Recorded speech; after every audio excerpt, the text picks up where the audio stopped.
Hello everyone and welcome to the Green Man channel. Hope you're doing good and well. So for the first time on the channel in 2025, I'm going to be talking about horror and the horror films I'm most looking forward to due out later this year.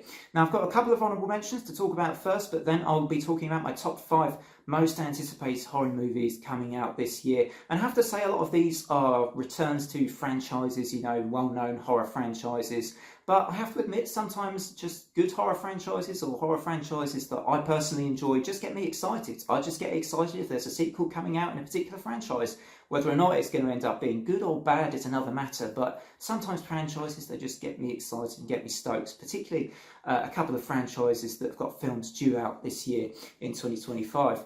So we're going to start here with just my honourable mentions, as I suggested earlier. And if you're new to the channel, don't forget, I sometimes talk horror here as well as the music stuff, as well as the albums and the rock and metal stuff. This is also a horror channel as well. Don't forget that if you're new to the channel. It's just something I wanted to mention as well, because we've got some new subs here on the channel for this year.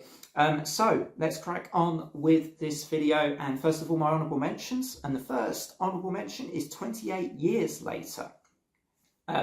This has got me quite interested because you've got some additions to the cast here, I believe. Now, I've not seen 28 Weeks Later, but I remember 28 Days Later, directed by Danny Boyle, and I thought that was a great film. So I'm looking forward to this entry in the 28 franchise, starring the likes of Jodie Comer this time, I think, as well as Aaron Taylor-Johnson. So the cast looks pretty stellar to me. Looking forward to what this one has to offer. Don't know a huge amount about it. I must admit, not having seen 28 Weeks Later, I'm not necessarily this franchise's biggest fan, but I did really like the first film, so I'm pretty much looking forward to this film.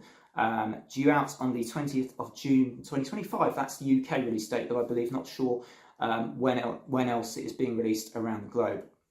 Now, my next honourable mention is an addition to the Predator franchise. This is going to be called Predator Badlands, and it's directed again by Dan Trachtenberg, who actually directed Prey.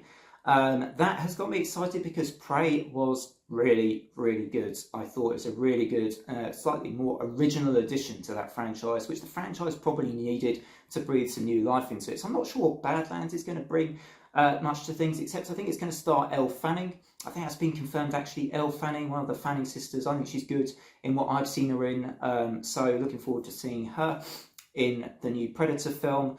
And let's just hope it's another good one, like Prey was back in 2022. Now we move on to my top 5 most anticipated of 2025, and these are the ones I'm really excited for. Coming in here at number 5, we've got Megan 2.0, directed once again by Jared Johnston. And I think this is going to possibly lean more into comedy. Now, why do I say that? Now, the first film was very much, I think, horror comedy, with the doll, with Megan, and all of the stuff that she was doing. But the addition of Jermaine Clement to the cast is what interests me here, because I loved him in Flight of the Conchords. Anyone remember Flight of the Conchords from the 2000s? One of the best kind of awkward comedy series, I thought, of that decade. And he was brilliant in it. So I'm interested what he'll bring to Megan. He'll maybe bring some comedy stuff to that role, and maybe this will inject a bit more comedy into the sequel, which I have no problem with. Comedy horror sometimes is less my thing, but if it's out and out funny and I enjoy it, I'm all up for that. It does also see the return of Alison Williams and Violet McGraw, who I thought were both great in the first Megan film, so credit to them. Looking forward to seeing their return as well. And just, if it's just entertaining, sometimes that's good enough for me. Sometimes if I'm just entertained by a film, then that's enough for me. And I guess that was proven by Gladiator 2 last year. So looking forward to Megan 2.0. This one's due for release, I believe, on the 27th of June in the UK. Again, not sure how that will be for other countries. A lot of these release dates, I guess, are because I'm in the UK, I'm getting UK release dates. Not totally sure what's going on there, but that's what I've got down here. And number 4 is The Black Phone 2. What a great film that first one was. I believe Ethan Hawke is reprising his role as the villain for this one. And it will be a sort of continuation. I think what's got me excited about this one as well, the same director, I believe, as the first one, right? Got Scott Derrickson directing again.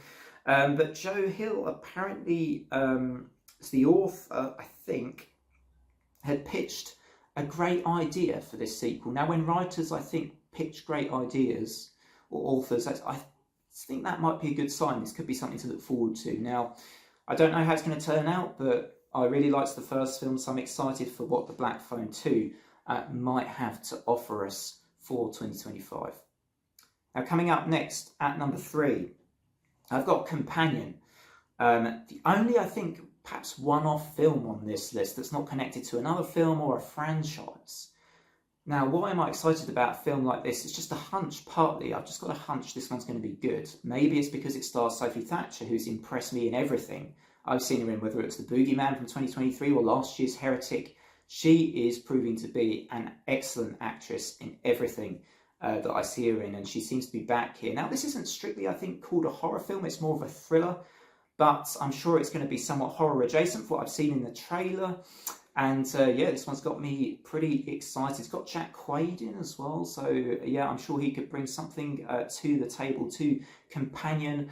This one's release date is down as the 31st of January, and the premise is that a billionaire's death sets off a chain of events for Iris, I think Iris is Sophie Thatcher, and her friends during the weekend trip to this billionaire's lakeside estate. So it all sounds pretty interesting to me.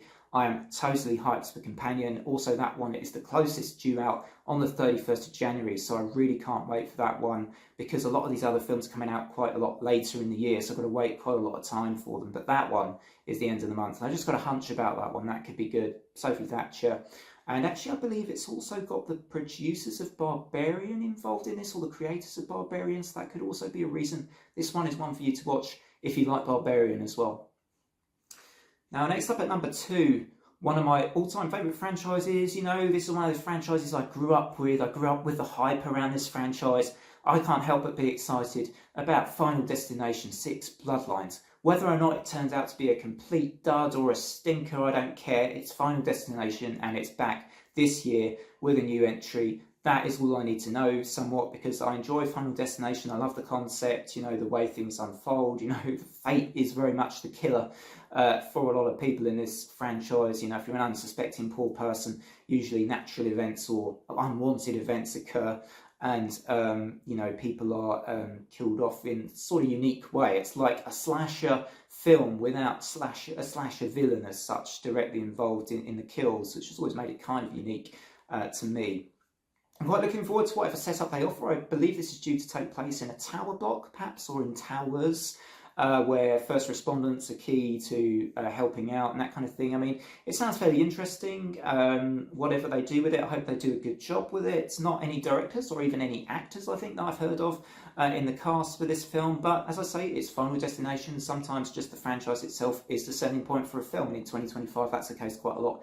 And it's the case here for 2025 and for this film.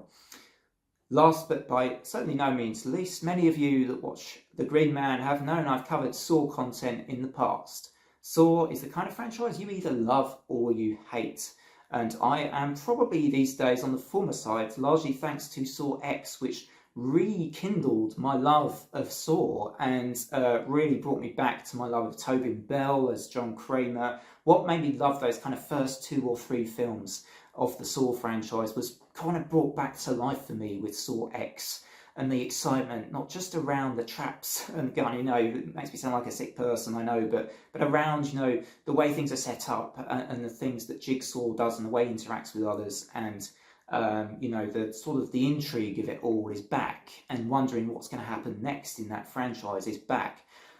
You know, somewhat due, I think, you know, maybe to the work that was done towards Saw X and the villain of the piece of Saw Cecilia, I thought was really good. Just the whole setup and execution of that one was just really good.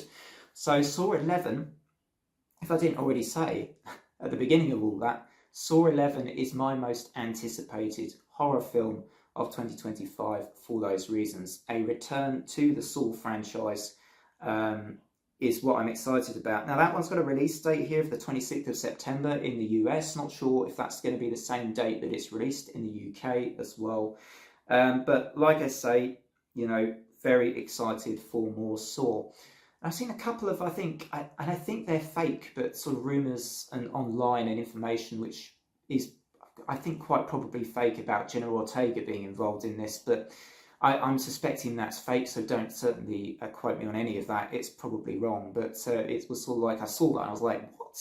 Is that really true? But anyway, I hope you've enjoyed this video, guys, and if you're visiting the channel for the first time, do drop a like and a sub. Otherwise, do let me know what your most anticipated horror films are for this coming year. And otherwise, from me, until the next video, it is bye for now.